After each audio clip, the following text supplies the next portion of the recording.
6월 25일 아침 저희들에게 주신 하나님 말씀 출애굽기 16장 13절로 30절까지 말씀입니다. 저녁에는 메추라기가 와서 진에 덮이고 아침에는 이슬이 진 주위에 있더니 그 이슬이 마른 후에 광야 지면에 작고 둥글며 서리같이 가는 것이 있는지라. 이스라엘 자손이 보고 그것이 무엇인지 알지 못하여 서로 이르되 이것이 무엇이냐 하니 모세가 그들에게 이르되 이는 여호와께서 너희에게 주어 먹게 하신 양식이라. 여호와께서 이같이 명령하시기를 너희 각 사람은 먹을 만큼만 이것을 거둘지니 곧 너희 사람 수효대로 한 사람에 한 오멜씩 거두되 각 사람이 그의 장막에 있는 자들을 위하여 거둘지니라 하셨느니라. 이스라엘 자손이 그같이 하였더니 그 거둔 것이 많기도 하고 적기도 하나 오멜로 되어 본즉 많이 거둔 자도 남음이 없고 적게 거둔 자도 부족함이 없이 각 사람은 먹을 만큼만 거두었더라. 모세가 그들에게 이르기를 아무든지 아침까지 그것을 남겨두지 말라 하였으나 그들이 모세에게 순종하지 아니하고 더러는 아침까지 두었더니 벌레가 생기고 냄새가 난지라. 모세가 그들에게 노하니라. 무리가 아침마다 각 사람은 먹을 만큼만 거두었고 햇볕이 뜨겁게 쬐면 그것이 쓰러졌더라. 여섯째 날에는 각 사람이 갑절의 식물 곧 하나에 두 오멜씩 거둔지라. 회중의 모든 지도자가 와서 모세에게 알림해 모세가 그들에게 이르되 여호와께서 이같이 말씀하셨느니라. 내일은 휴일이니 여호와께 거룩한 안식일이라. 너희가 구울 것은 굽고 삶을 것은 삶고 그 나머지는 다 너희를 위하여 아침까지 간수하라. 그들이 모세의 명령대로 아침까지 간수하였으나 냄새도 나지 아니하고 벌레도 생기지 아니한지라.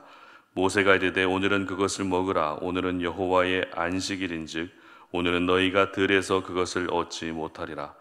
엿새 동안은 너희가 그것을 거두되 일곱째 날은 안식일인즉 그날에는 없으리라 하였으나 일곱째 날에 백성 중 어떤 사람들이 거두러 나갔다가 얻지 못하니라.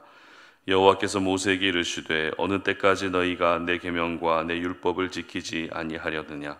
볼지어다 여호와가 너희에게 안식일을 주므로 여섯째 날에는 이틀 양식을 너희에게 주는 것이니 너희는 각기 처소에 있고 일곱째 날에는 아무도 그의 처소에서 나오지 말지니라. 그러므로 백성이 일곱째 날에 안식하니라. 아멘. 은혜도 원칙이 있다라는 제목으로 오늘 아침 말씀 전합니다. 은혜도 원칙이 있다. 여러분은 원칙대로 하는 사람, 원칙을 잘 지키는 사람을 보면 어떤 생각이 드십니까? 왠지 융통성도 없고 앞뒤가 꽉 막힌 사람으로 보일 수도 있습니다.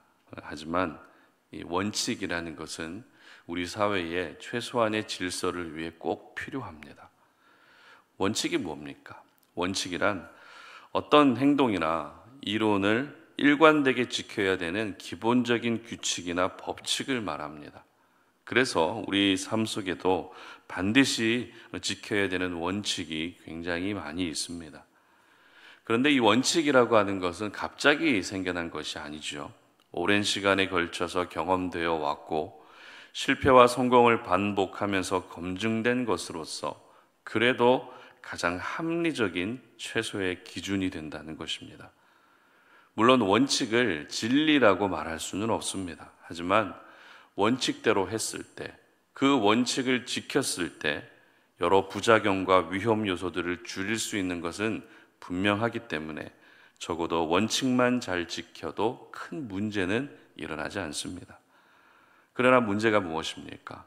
이 원칙이 점점 무너지고 있다는 것이죠.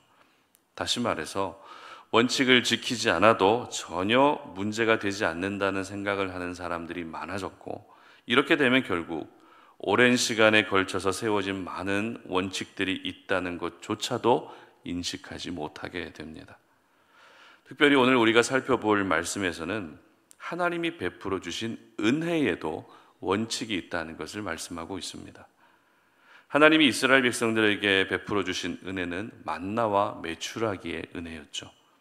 출애굽하고 나서 한 달이 지났을 때 애굽에서 가지고 나온 양식이 모두 떨어지게 됩니다. 그렇다고 어디에 정착해서 농사를 지을 수 있는 것도 아니기 때문에 이 양식이 떨어졌다는 것은 가장 실제적인 문제가 생겼다는 것을 의미합니다. 험한 광야길을 가야 했기 때문에 물만 마시고 갈 수 있는 것도 아닙니다. 최소한의 영양소가 끊임없이 공급돼야만 광야길을 행진할 수 있었죠. 그런데 양식이 떨어졌다는 것은 더 이상 행진할 수 없게 됐다라는 것과 틀리지 않았습니다. 그런 백성들에게 하나님이 베풀어 주신 은혜가 바로 만나와 메추라기 은혜였던 것이죠. 오늘 본문 13절과 14절 보시기 바랍니다. 저녁에는 메추라기가 와서 진에 덮이고 아침에는 이슬이 진 주위에 있더니 그 이슬이 마른 후에 광야 지면에 작고 둥글며 서리같이 가는 것이 있는지라. 아멘. 일단 저녁에 내려진 메추라기는 백성들이 단백질을 보충할 수 있는 양식이었습니다. 그리고 아침에 내려진 만나는 크기는 작았지만 탄수화물과 같은 영양분을 보충해 주었다라고 성경학자들은 보고 있습니다. 그리고 이 만나의 특징 중에 한 가지가 21절에 잘 나와 있는데요. 무리가 아침마다 각 사람은 먹을 만큼만 거두었고 햇볕이 뜨겁게 쬐면 그것이 쓰러졌더라. 자, 햇볕을 받으면 쓰러졌다는 것입니다. 쓰러졌다는 것은 녹았다는 이야기죠. 그러니까 만나는 당분을 포함하고 있는 양식으로서 백성들은 만나를 먹음으로써 어느 정도의 당분도 보충할 수 있었던 것입니다. 게다가 지금 이스라엘 백성들의 숫자는 수백만 명입니다. 이 많은 사람들에게 양식을 공급해 주기 위해서는 그만한 양의 만나가 필요했죠. 그러나 하나님은 양도 전혀 부족하지 않게 하시고 심지어 영양 성분까지 고려해서 가장 적합한 음식을 공급해 주셨던 것입니다. 한마디로 광야 생활을 하는 중에 너무 과하지도 않고 그렇다고 너무 부족하지도 않은 음식으로 백성들의 허기진 배를 채워주신 것입니다. 물론 이 음식을 40년간 먹어야 했기 때문에 질릴 수도 있었지만 적어도 굶어 죽게는 하지 않으셨다는 것입니다. 사람을 포함한 모든 생명은 배가 고프면 힘이 떨어지는 것과 함께 신경이 예민해집니다. 결국 그렇게 되면 별거 아닌 일로 짜증을 부리게 되죠. 그리고 사람들 사이에 다툼이 생깁니다. 그런 점에서 만나와 메추라기의 은혜를 베풀어 주셨다는 것은 백성들이 광야에서 서로 다투지 않고 연합된 공동체로 살아가기 위한 최소 조건을 충족시켜 주셨던 것입니다. 따라서 이 만나와 메추라기의 은혜는 광야에서 생활하고 있던 모든 백성들을 대상으로 주어진 은혜였습니다. 그런데 이 만나와 메추라기의 은혜 속에는 중요한 원칙이 있었습니다. 16절 말씀 읽어봅니다. 여호와께서 이같이 명령하시기를 너희 각 사람은 먹을 만큼만 이것을 거둘지니 곧 너희 사람 수효대로 한 사람의 한 오멜씩 거두되 각 사람이 그의 장막에 있는 자들을 위하여 거둘지니라 하셨느니라. 자, 첫 번째 원칙은 각 사람에게 정해진 양이 있었다는 것입니다. 오늘 본문에서는 한 사람당 한 오멜 이렇게 되어 있죠. 한 오멜은 약 2리터 정도 됩니다. 그러니까 만나를 하루에 2리터를 거두어서 그것을 세끼 양식으로 사용하기도 하고 중간중간에 간식으로도 먹게 하셨던 것입니다. 그리고 두 번째 원칙은 19절입니다. 모세가 그들에게 이르기를 아무든지 아침까지 그것을 남겨두지 말라 하였으나, 자, 그날 거둔 만나는 그날 모두 소비해야 된다는 것입니다. 괜히 아껴두었다가는 모두 썩게 된다는 것이 두 번째 원칙이었습니다. 그리고 마지막 세 번째 원칙은 22절과 23절에 나와 있죠. 여섯째 날에는 각 사람이 갑절의 식물 곧 하나에 2오멜씩 거둔지라. 회중의 모든 지도자가 와서 모세에게 알림해 모세가 그들에게 이르되 여호와께서 이같이 말씀하셨느니라. 내일은 휴일이니 여호와께 거룩한 안식일이라. 너희가 구울 것은 굽고 삶을 것은 삶고 그 나머지는 다 너희를 위하여 아침까지 간수하라. 아멘. 여섯째 날에는 만나를 2배로 거두라는 것입니다. 왜냐하면 다음 날이 안식일이기 때문에 안식일에는 만나가 내려지지 않았기 때문입니다. 자, 이것이 바로 하나님의 은혜 속에 담겨진 세 가지 원칙이었습니다. 그런데 여러분, 은혜란 무엇입니까? 값없이 주시는 선물입니다. 다시 말해서 우리가 특별한 수고를 하지 않아도 누구나 당연히 누릴 수 있다는 것입니다. 따라서 은혜에 무슨 원칙이 있는가라는 이런 생각도 할 수 있겠죠. 그러나 우리가 은혜에 대해서 오해할 때가 있습니다. 은혜를 값없이 주시는 것이라는 생각만 하게 되면 은혜에 대한 소중함을 우리는 잘 모르게 됩니다. 값없이 주셨기 때문에 가장 하찮게 여겨질 수 있다는 것입니다. 그런 점에서 값없이 주시는 은혜에도 원칙이 있다는 것은 결코 은혜는 하찮게 여겨져서도 안 되고 그렇다고 당연하게 여겨져서도 안 된다는 것을 백성들에게 끊임없이 주입시키고 알려주셨던 것입니다. 따라서 백성들은 값없이 베풀어 주신 만나와 메추라기의 은혜를 당연히 누릴 자격이 있었지만 최소한 그 원칙만 잘 지켜도 먹는 것 때문에 걱정할 일은 생기지 않았던 것입니다. 자, 그럼에도 불구하고 꼭 원칙을 어기고 말을 안 듣는 사람이 있죠. 24절 보시기 바랍니다. 그들이 모세에게 순종하지 아니하고 더러는 아침까지 두었더니 벌레가 생기고 냄새가 난지라 모세가 그들에게 노하니라. 다시 말해 원칙을 지키지 않고 만나를 아침까지 남겨두었던 사람이 있었다는 것입니다. 그리고 27절도 보십시오. 일곱째 날에 백성 중 어떤 사람들이 거두러 나갔다가 얻지 못하니라.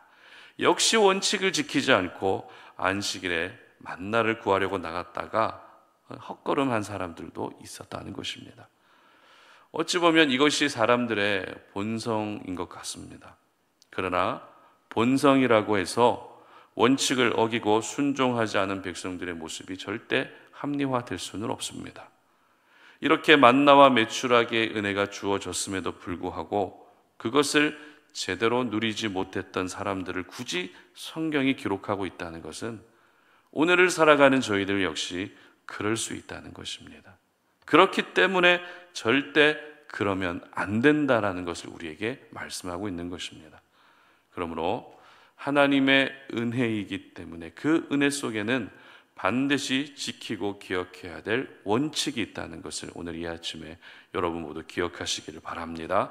은혜로 모든 것이 무마될 수는 없습니다. 은혜로 모든 것을 그냥 넘어갈 수도 없습니다. 은혜이기 때문에 최소한 지킬 것은 더 잘 지켜야 은혜의 가치를 알게 되고 그 은혜에 대한 소중함을 알게 되는 것입니다. 구원도 하나님의 은혜로 주어졌습니다. 따라서 구원받은 백성으로서 지켜야 될 원칙이 분명히 있다는 것입니다.